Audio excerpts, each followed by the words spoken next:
Hello everybody. Wanted to talk to you today again about the Fifth Amendment and then also the 14th Amendment of the United States Constitution.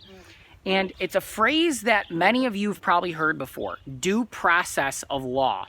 And what that means is that the government is not allowed to restrict our life, liberty, or property. They're not allowed to deprive us or take any of those things away from us without due process of law. And what that means and what that looks like is if the government infringes upon a right that we have, they will have to meet a very high threshold and justification as to why they're allowed to infringe upon that right. So for instance, let's use the First Amendment as an example. If the government came out and said, we are going to ban the right that you have under the First Amendment to peaceably assemble or to petition the government, the government would have to have very good reasons to write such a law. And the court system is what holds them accountable in this scenario. And in reality, the court will use certain standards to measure the justification and the reasons provided by the government as to why that law should be allowed to restrict someone's rights.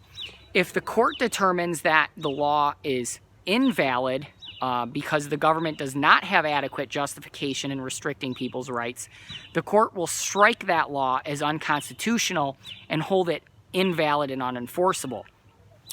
If the government explains and has good reasoning as to why they passed that law, then the court will decide that it is constitutional and hold that law as valid. Now, many of you, we know we're living in this COVID-19 pandemic.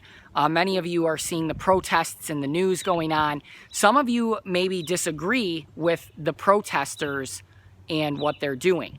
Now, the thing that I will say is that in the very essence that you disagree with whatever side you're on, you yourself are exercising a First Amendment right, just like the other side is, just like your opponent is.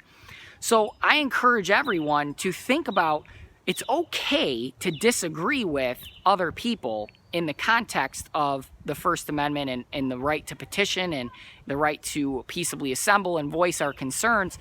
But I want everyone to know that everyone has that right, and that's what makes the Constitution of the United States great. We shouldn't be trying to restrict people's rights.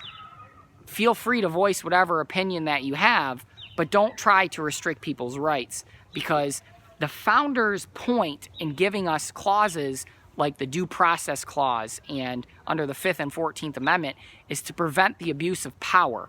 The abuse of power that either the government wields or the legislator wields or citizens that are trying to restrict the rights of people by passing laws, getting the legislator to pass laws.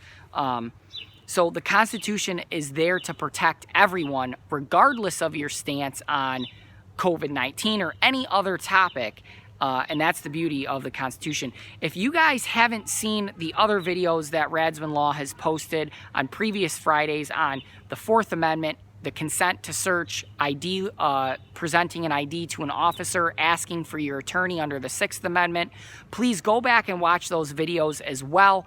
And you guys, please put comments down below as to what you think about this video or other videos that I should make in discussing what rights we have under the Constitution. What do you guys want to know? I hope everyone's staying safe out there, and we'll see you next time. Thanks, guys.